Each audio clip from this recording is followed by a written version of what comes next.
Okay, so here's what happened, and I'm honestly still freaking out. I'm a food delivery driver, you know, DoorDash and Uber Eats and all that. Mostly, I get orders from regular places and nice neighborhoods.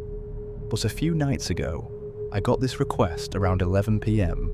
to deliver some Chinese food to an address that seemed to be way out of the city. At first, I thought it was a glitch or something, but then the tip showed up. $25, that's like unheard of. I figured it'd be a quick drive, and it'd pay for my gas, so I hit accept. The further I drove, the more nervous I got. The houses grew sparse, and soon I was passing nothing but trees, barely any streetlights. It was just me, my headlights, and the GPS. Finally, I arrived at the pinned location, only to see this old, decaying house with broken windows and ivy crawling up the walls. The whole place looked like it hadn't seen a single visitor in decades. My first thought, someone's playing a prank on me, so I tried calling the number on the app to see if maybe they'd made a mistake with the address. It rang a few times and then went to voicemail. I checked the app, and sure enough, it showed delivery accepted, but nobody was there. Just as I turned back toward my car to leave, I heard it. "Wait, I've been waiting for you." It was a whisper, soft, but it cut through the silence so clearly I almost thought it was in my head. I froze, heart pounding, and looked around. "Hello?" I called out, trying to keep my voice steady. "Anyone here?" Silence. I tried calling the number again, thinking maybe the person was inside. No answer. Then I heard it again. That same low whisper, this time from inside the house. "Please, don't leave. I've been waiting so long." I felt this sudden, sharp chill crawl up my spine, like someone was standing right behind me. I should have just run for it, but instead, I grabbed my phone, turned on the flashlight, and took a few cautious steps toward the door. It creaked open when I touched it, revealing a dark, musty hallway. The air inside smelled sour, like rotting wood mixed with something else I couldn't place. The walls were covered in deep scratches, and old, faded wallpaper peeled off in chunks. I couldn't see anyone, but I could feel something. That awful, prickling sensation you get when someone's watching you. "Come closer," the voice whispered again, clearer this time, almost eager. I took one more step, and my flashlight landed on a framed photograph hanging crookedly on the wall. I swear to you, it was a photo of me, wearing the exact clothes I had on right then. My face, my name tag, everything. My stomach dropped. Before I could even process what was happening, the whisper turned into a low growl. The air grew colder, heavy, almost pushing me out the door. I staggered backward, tripping over myself as I ran out of the house, slamming the door behind me. When I got back to my car, the app was still open. The delivery status had changed. It didn't say accepted anymore. It said delivered. And there, in the driver's notes, were the words, "Thank you for staying." I quit the next day. All right, I have to share this because it's seriously haunting me, and I don't know how else to process it. I deliver for a food app in a smaller town, and last night I got a request to deliver to this house I'd never seen before. Not a big deal, right? Except the address was kind of off. I mean, it was technically on the map, but the house was on this long, dirt road with no streetlights. It was pitch black by the time I arrived. The place looked abandoned. No lights on, no car in the driveway, just pure dark. If it hadn't been for the number by the mailbox, I would have assumed it was the wrong place. Anyway, I get out, take the bag of food, and walk up to the porch, which creaks like something straight out of a horror movie. I knock, nothing. I'm about to just set the food down and leave when I hear it. A child's voice, so quiet I almost missed it, asks, "Did you bring my dinner?" The voice sounded a little off, like it was muffled or too far away. I didn't know if I should respond, so I just said, "Yeah, I brought it. I'll leave it here, okay?" Silence, and then I hear this soft, shuffling sound, like something moving on a hard floor.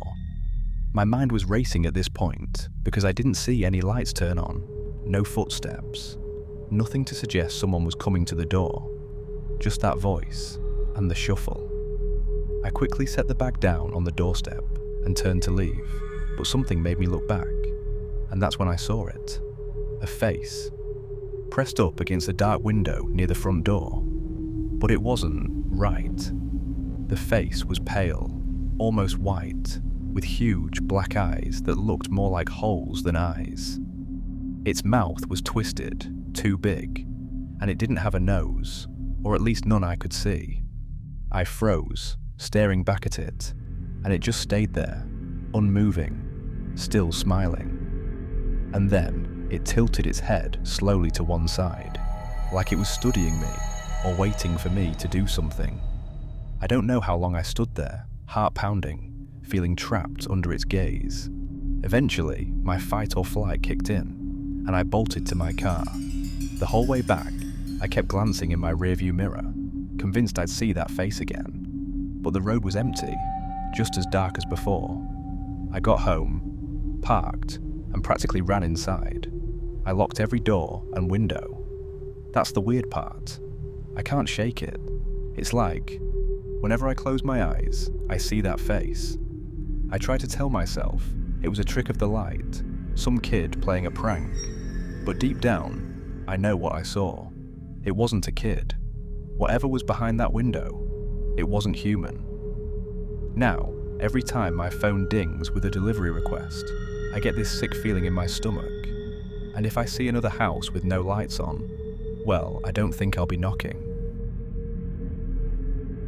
I do deliveries part-time, mostly late nights, since it pays better and there's less traffic. The other night, I had one of those runs that I'll probably never forget, and not in a good way.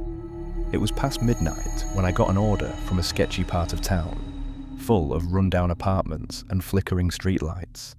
But money's money, so I grabbed the order and headed out. When I got there, the building looked abandoned. The paint was peeling off the walls, a couple of windows were boarded up, and there was no light in any of the windows, just darkness. The only sign of life was a single, flickering bulb by the entrance, which looked like it hadn't been changed in years. I double-checked the address. It was the right place. The instructions on the app said, "Leave the food inside the door." Easy enough. I walked up to the entrance, and to my surprise, the main door was slightly open. I don't know why, but that immediately made me uneasy. But I'd seen worse, and I really just wanted to get this over with. I stepped inside, the smell of mildew and something else, something faint but rancid, filling the air. The hallway was even worse, dim and narrow, with shadows that seemed to stretch on forever. I spotted the apartment number scrawled on a door at the end of the hall. It was also slightly ajar, creaking as it moved with the draft. Taking a deep breath, I nudged it open just enough to slide the food inside. I didn't step past the threshold. I wasn't going any deeper into that place than I had to. As I placed the bag down, I noticed something strange. There were no lights on, no TV sounds, nothing to suggest that anyone was home. Just dead silence. I couldn't shake the feeling that I was being watched, so I quickly turned back, shutting the door behind me and heading down the hallway, trying to get out of there as fast as possible. I was almost to my car when my phone buzzed. It was a message from the customer. "You look different in person." My stomach dropped. I hadn't seen anyone in that apartment. I hadn't heard anyone either. My fingers hovered over the screen, unsure of what to reply. I typed, "Didn't see you there," hoping that would be the end of it. A few seconds passed, and another message came through. "You didn't look at me, but I looked at you." A chill shot down my spine. I glanced up at the apartment building, half expecting to see someone peering down at me from a window. But there was nothing. The building sat there in silence, dark and lifeless. I didn't want to stick around, so I got into my car, locked the doors, and floored it out of there. But as I turned onto the main road, my phone buzzed again. "Come back, you left the door open." I knew I hadn't.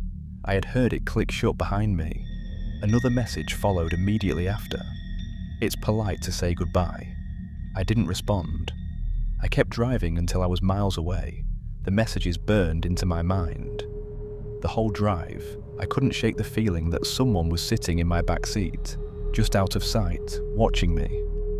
I don't deliver to that area anymore, and every now and then, late at night, I still get messages from that number. Each one reads the same: "Come back." Thank you for watching. Please like and subscribe and check out my other content on the screen now.